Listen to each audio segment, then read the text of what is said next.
Good afternoon dear students. आज हम कक्षा 6 का एक इम्पोर्टेंट टॉपिक पढ़ेंगे जिसका नाम है पदार्थों का पृथक्करण। पृथक्करण का मतलब होता है पृथक करना या अलग अलग करना। पदार्थों के पृथक्करण से अभिप्राय है कि किसी मिश्रण में से दो या दो से अधिक पदार्थों को अलग अलग करना। आपने अपने दैनिक जीवन के अंदर बहुत से ऐसे उदाहरण देखे होंगे जिनमें हम पदार्थों को किसी मिश्रण से पृथक करते हैं। जैसे कि आपने रसोई में देखा होगा, जब भी आपकी मम्मा चाय बनाती है तो चाय सर्व करने से पहले क्या करती है, छलनी की सहायता से चाय को छानती है ताकि चाय के अंदर जो एविली चाय की पत्ती है, अदरक के टुकड़े हैं, उन्हें चाय से अलग किया जा सके। फसल काटने के बाद अनाज को भूसे से पृथक करते हैं। दूध या दही को मथ कर मक्खन को पृथक करते हैं। और आप में से कई ऐसे बच्चे होंगे जो मिर्च खाना पसंद नहीं करते, तो जब भी उनकी मम्मा पोहा या दलिया बनाती है तो आप क्या करते हो, मिर्च को चम्मच की सहायता से अलग कर देते हो और बचे हुए पोहे को या दलिए को आप लोग खा लेते हो। तो और किसी भी पदार्थ का उपयोग करने से पहले हमें उसके अंदर मिश्रित या फिर जो अनुपयोगी पदार्थ हैं उन्हें पृथक करना पड़ता है। ठीक है, इसके लिए हम क्या करते हैं कि जो बहुत सारी पृथक्करण की विधियों का प्रयोग करते हैं। जो हम पदार्थों को पृथक करते हैं तो जो पृथक किए हुए जो पदार्थ होते हैं वो हमारे पास ठोस, द्रव या गैस, इनमें से किसी भी एक अवस्था के अंदर हमें मिल जाते हैं। जैसे कि चाय से चाय की पत्ती को अलग करते हैं, वो हमें ठोस अवस्था के अंदर मिल रही है। पदार्थों का पृथक्करण क्या होता है कि किसी भी मिश्रण में से एक या एक से ज़्यादा पदार्थों को अलग करना पदार्थों का पृथक्करण कहलाता है। अब सवाल ये उठता है कि हम पदार्थों को पृथक ही क्यों करें। ऐसा इसलिए क्योंकि जब भी हम किसी भी मिश्रण का प्रयोग करते हैं तो मिश्रण के अंदर कुछ हानिकारक या कुछ अनुपयोगी पदार्थ भी हो सकते हैं। तो उन हानिकारक या अनुपयोगी पदार्थों को मिश्रण का प्रयोग करने से पहले उन्हें अलग करना पड़ता है, इसलिए हम पदार्थों का पृथक्करण करते हैं। इसके लिए अनेकों विधियां हैं, जैसे कि हस्तचयन विधि, थ्रेसिंग विधि, निष्पावन विधि, चालन विधि, अवसादन, निस्तारण तथा निस्यंदन विधि, वाष्पन विधि आदि। अब हम सबसे पहले हस्त चयन विधि को पढ़ेंगे। हस्त मतलब हाथ और चयन मतलब चुनना, यानी कि वह विधि जिसके अंदर हम पदार्थों को पृथक करने के लिए अपने हाथों का प्रयोग करते हैं। जैसा कि चित्र 5.3 के अंदर दिखाया गया है, एक व्यक्ति क्या कर रहा है कि अनाज में से जो पत्थर है या फिर भूसे के कण है उन्हें क्या कर रहा है, चुनकर अलग कर रहा है। आपने अपने घर पे भी देखा होगा, जब भी आपकी मम्मी चावल या फिर दाल बनाती है तो उससे पहले क्या करती है, चावल या दाल में पड़े पत्थर हो गए, सूखे भूसे के कण हो गए, तिनके हो गए, उन्हें हाथ से चुनकर अलग कर देती हैं। उसके बाद ही चावल या दाल को वो बनाते हैं। इसको कहते हैं हम हस्तचयन विधि। इसके बाद है थ्रेसिंग विधि। आपने देखा होगा कि किसान फसल काटने के बाद क्या करता है, फसल को जो डंडिया सहित क्या करता है, अपने खेत के अंदर ही इकट्ठा कर लेता है। और जब जो कटी हुई फसल है वो सूख जाती है तो वो उन जो फसल की सूखी डंडियां है उन्हें पीट कर अनाज को क्या कर लेता है, भूसे से अलग कर लेता है। पहले यह जो कार्य है वो बैलों के द्वारा किया जाता था और अब थ्रेसिंग मशीन के द्वारा किया जाता है। तो सूखे अनाज की डंडियों से अनाज के कणों को या अनाज के दानों को अलग करने की प्रक्रिया को हम बोलते हैं थ्रेसिंग। इसके बाद है निष्पावन विधि। जैसा कि इसके नाम से ही पता चल रहा है, पावन यानी पवन का प्रयोग करते हैं। हम इसमें क्या करते हैं, इस विधि का प्रयोग करते हैं जो हल्के और जो भारी अवयव है उन्हें पृथक करने के लिए। जैसे कि जो अनाज है उसके अंदर क्या होते हैं, सूखे तिनके, सूखी पत्तियां भी होती हैं।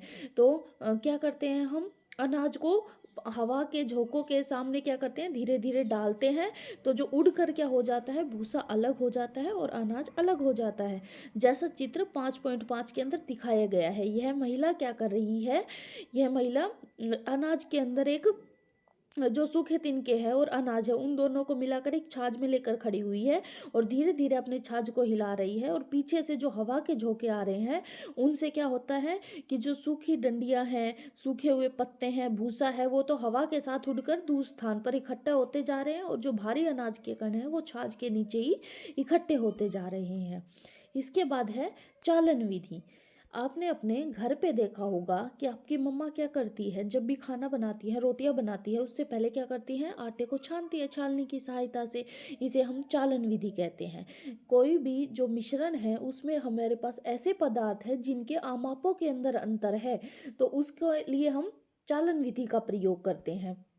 और आपने देखा होगा जब भी जहाँ पे भवन निर्माण हो रहे होते हैं वहाँ मजदूर क्या करते हैं, रेती को एक बड़े छालने की सहायता से छानते हैं, ताकि जो महीन बारीक रेती है उसको, उसके अंदर जो मोटे पत्थर पड़े हुए हैं उनसे अलग किया जा सके। इसके बाद है अवसादन, निस्तारण तथा निस्यंदन विधि।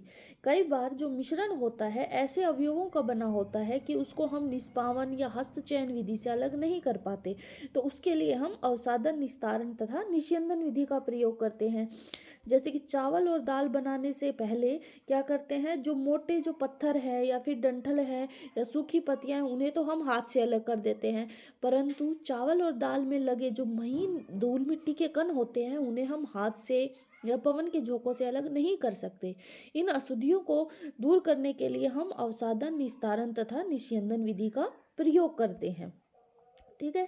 जैसा कि देखो चित्र 5.8 के अंदर दिखाया गया है कि हमारे पास मिट्टी और जल का मिश्रण है, उसे हमें पृथक करना है।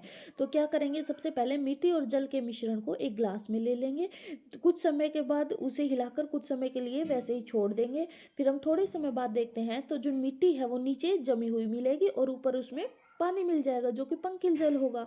जो नीचे मिट्टी बैठ गई उसको हम बोलते हैं अवसादन प्रक्रिया, और जो मिट्टी बैठी हुई है तली में उसे बोलते हैं अवसाद। अब हम क्या करेंगे, जो ऊपर का पानी है, मिट्टी के ऊपर का पानी हम दूसरे बर्तन के अंदर उड़ेल लेंगे। इस प्रक्रिया को कहते हैं निस्यंदन। और जो हमें निस्यंदन दारू मिला है वो भी अभी पूरे तरीके से साफ नहीं है, तो उससे साफ जल पाने के लिए हम प्रयोग करते हैं निस्यंदन विधि का। हम क्या करते हैं, फिल्टर पेपर की सहायता से जो निस्यंदन दारू है उसको हम स्वच्छ कर लेते हैं। इसके बाद आती है वाष्पन विधि। जल को उसके वाष्प में परिवर्तित करने की प्रक्रिया को हम बोल देते हैं वाष्पन। इस विधि का प्रयोग किया जाता है जल के अंदर घुलनशील पदार्थों को जल से पृथक करने के लिए। ठीक है। जैसे कि समुद्र से नमक जो हम प्राप्त करते हैं वो भी वाष्पन विधि के द्वारा हम प्राप्त करते हैं। जैसा कि चित्र 5.12 के अंदर दिखाया गया है कि जो देखो समुद्र की जो लहरें होती हैं, जैसे समुद्र की लहरें उठती हैं तो कुछ पानी क्या होता है, समुद्र के पास अलग से इकट्ठा हो जाता है गड्ढों के अंदर, और सूर्य की किरणों के कारण क्या होता है, वह ऊष्मा प्राप्त करके वाष्प के अंदर बदल जाता है। और जो समुद्र के जल के अंदर हमें पता है बहुत ज़्यादा मात्रा के अंदर क्या होता है, नमक होता है। तो पानी तो वाष्प बन के उड़ गया, बचा क्या, नमक। नमक उन गड्ढों में ही रह जाता है। जैसा 5.12 चित्र के अंदर ये व्हाइट व्हाइट जो क्रिस्टल दिखाई दे रहे हैं वो सब क्या है, नमक के क्रिस्टल्स हैं। अब कई बार हम क्या करते हैं, हमारे पास ऐसे मिश्रण आ जाते हैं जिनको हम सिर्फ एक विधि के द्वारा पृथक नहीं कर सकते। जैसे कि रेत और नमक का मिश्रण है, इसको पृथक करने के लिए हमें एक से अधिक विधियां प्रयोग में लानी पड़ेंगी। सबसे पहले हम क्या करेंगे, मिश्रण को हम बीकर में ले लेंगे और जल डालकर उसे मिला लेंगे, क्योंकि हमें पता है रेत क्या होगा, मिट्टी जो होती है वो जल के अंदर घुलनशील नहीं है, वो नीचे बैठ जाएगी, और नमक है वो जल में घुल जाएगा। तो कुछ समय के बाद क्या करते हैं, हम ऊपर से जो निस्तारित द्रव है उसको दूसरे बर्तन में ले लेंगे, और जो रेत है वो हमारे पास बर्तन में अवसाद के रूप में अलग से जमा हो गया। अब जो निस्तारित द्रव है उसका हम वाष्पन विधि का प्रयोग करके हम क्या कर सकते हैं, पानी को और नमक को अलग अलग कर सकते हैं, जैसा कि चित्र 5.13 के अंदर दिखाया गया है। हमने सबसे पहले क्या किया, रेत और जो नमक का मिश्रण है उसको हमने पानी डाल के एक बर्तन में कुछ समय के लिए रख दिया। देखा कि कुछ समय के बाद रेत नीचे जम गया, इसको हम बोल देते हैं अवसादन प्रक्रिया, और जो रेत नीचे जमा हो गया उसे हम बोल देते हैं अवसाद। अब ऊपर का जो पानी है वो हमने क्या कर लिया, केतली के अंदर ले लिया, जिसको नीचे से उष्मा दी, तो जो वाष्प बनकर पानी तो है वो तो अलग आता चला गया, और नमक क्या रह जाएगा, केतली में ही रह जाएगा। अब हमें वाष्प नहीं चाहिए, हमें वापस से अपना जल चाहिए, तो क्या करते हैं, एक प्लेट के ऊपर कुछ आइस क्यूब रख के और जो वाष्प है उसको उस प्लेट के की तरफ करते हैं, तो जो वाष्प रहेगा प्लेट से टकराएगा, प्लेट से टकरा के क्या हो जाएगा, वापस से द्रव के अंदर बदल जाएगा। इस प्रक्रिया को हम बोल देते हैं संघनन प्रक्रिया। तो आज हमने पढ़ा कि पदार्थ का पृथक्करण किसे कहते हैं और उसके पृथक्करण की अनेकों विधियां। पदार्थ का पृथक्करण क्या होता है कि किसी मिश्रण में से दो या दो से अधिक अवयवों को पृथक करने की प्रक्रिया हमारे पास होती है पदार्थों का पृथक्करण। और इसके लिए अनेकों विधियां हैं, जैसे कि हस्तचयन विधि, निष्पावन विधि, चालन विधि, अवसादन, निस्तारण और निस्यंदन विधि। अनाज को भूसे और पत्थरों को हाथ के द्वारा चुनकर अनाज से अलग करने की प्रक्रिया हमारे पास आ गई हस्तचयन विधि।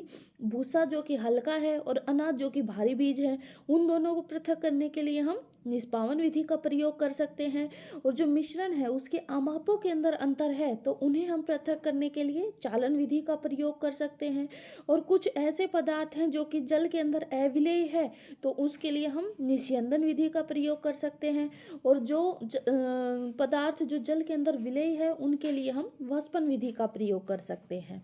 इस प्रकार हम विभिन्न पदार्थों को अलग अलग अनेकों विधियों से कर सकते हैं। Thank you.